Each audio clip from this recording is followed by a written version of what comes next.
এই গ্যাপটা ক্রমাগত বেড়ে চলেছে। গুরুদহ ব্রিজ, বিশেষ করে আমাদের ঘাটাল মহকুমার লাইফ লাইন বলতে গেলে এই ব্রিজ এবং তার আশেপাশের অঞ্চল নিয়ে কিন্তু মানুষের মধ্যেও ভালো উৎসাহ রয়েছে। কি মনে হচ্ছে, কাজটা হচ্ছে, এগোচ্ছে? খুকুরদহ দুর্বল সেতু, আর সেই কারণেই দেখতে পাচ্ছেন হাইট বারগুলো লাগানো রয়েছে। বন্ধুরা কি ভাবছেন কোথায় এসেছি? কোনো মালভূমি বা পার্বত্য উপত্যকাতে? একদমই না। এই পাশেই রয়েছে খুকুরদহ ব্রিজ, আর তার সামনে এই দেখতে পাচ্ছেন দুর্বাচটি নদীর প্রবাহ। আর প্রথমবারের জন্য এই যে আপনার কজওয়েটা তৈরি হয়েছে তার ওপরেতে এলাম, দাঁড়ালাম। 1 বছর আগে থেকেই অনেক ভিডিও করা হয়েছে, তো আবার আসতে পারলাম। বুঝতেই পারছেন একটা অনুষ্ঠানে এসেছিলাম লক্ষ্মীকুণ্ডু গ্রামে, খুকুরদহর খুব কাছে।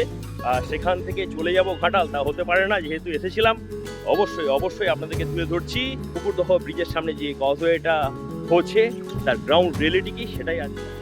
ব্রিজ থেকে একটু ডিস্টেন্সে চলে আসতেই পরিষ্কার কিন্তু এই কজওয়েটার নিচে যে হিউম পাইপগুলো রয়েছে সেগুলো পরিষ্কার দেখা যাচ্ছে। সেখান দিয়ে জলপ্রবাহটা চলে যাচ্ছে পূর্ব দিকে। আর দেখুন আমার ঠিক পাশেই একেবারে 25 থেকে 30 ফুটের ঘাট।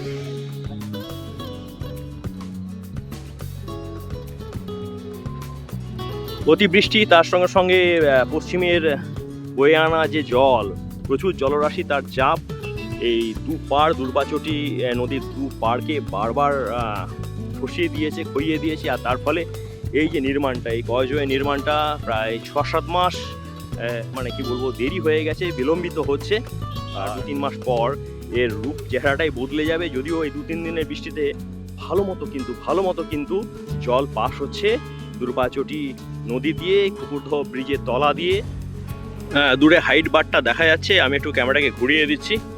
আর এই যে আপনার ঘাটাল পাঁশকুড়া রোড, আর এপাশ দিয়ে অ্যাপ্রোচ রোডটা হচ্ছে, আপনাদেরকে দেখিয়ে দিচ্ছি। যোগাযোগের ক্ষেত্রে খুব গুরুত্বপূর্ণ কিন্তু খুকুরদহ ব্রিজ, বিশেষ করে আমাদের ঘাটাল মহকুমার লাইফ লাইন বলতে গেলে।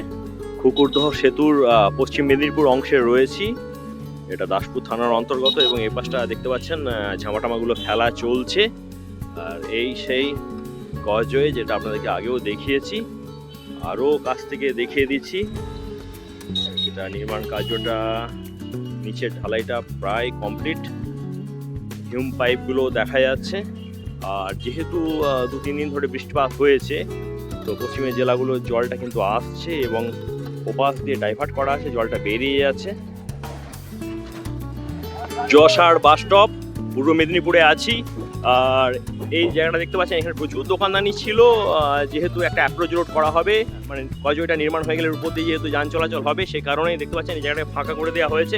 আপাতত মাটি ফেলে একটা অ্যাপ্রোচ রোড তৈরির কাজটা চলছে।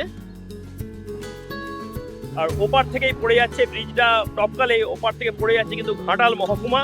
তো পুরো ঘাটাল মহকুমার সঙ্গে আপনার পূর্ব মেদিনীপুর, হাওড়া এবং তার সঙ্গে কলকাতার যে যোগাযোগটা রক্ষিত হয় এই সেতুটার মধ্য দিয়ে, এই সেতুটার উপর দিয়ে। এবং এইটা দুর্বল হয়ে গেছে এই জায়গাতে একটা ব্রিজ, তো তার কারণেই কিন্তু বিকল্প এই কজওয়েটা নির্মাণ কাজটা চলছে, দীর্ঘদিন ধরে চলছে। বিভিন্ন সময় থমকে গেছে বিভিন্ন মূলত প্রাকৃতিক কারণেতে। তবে দেখার সেটা কবে আবার কমপ্লিট হয় এবং এ পাশ দিয়ে যাতায়াতটা শুরু হয়।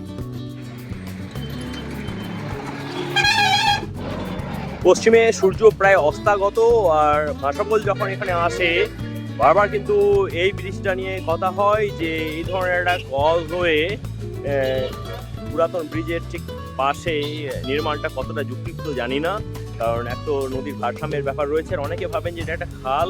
আর একটু বলে দিই, এটা কিন্তু ওল্ড কাঁসাই, মানে ওল্ড কাঁসাইয়েরই একটা ফ্লো, মানে মেন কাঁসাই, মূল কাঁসাইয়ের একটা শাখা বলতে পারেন, যেটা এখান থেকে আরও কিছুটা দূরে গিয়ে রূপনারায়ণতে পড়েছে। এই ধরনের কজওয়েটা নির্মাণ একটা প্রাকৃতিক সিস্টেমের ওপর কতটা যুক্তিযুক্ত, আর তার সঙ্গে সঙ্গে অতিরিক্ত জলটা যখন আরও বাড়বে তখন কতটা জল ফ্রি ফ্লো হতে পারে, মানে প্রবাহিত হয়ে চলে যেতে পারে পূর্ব দিকে, সেটাও কিন্তু দেখার। পেছনেই দেখতে পাচ্ছেন সেই দুর্বল খুকুরদহ ব্রিজ, আর প্রায় 1 বছরের ওপর ধরে যেটা কভার করছি সেই কজওয়ে নির্মাণটা।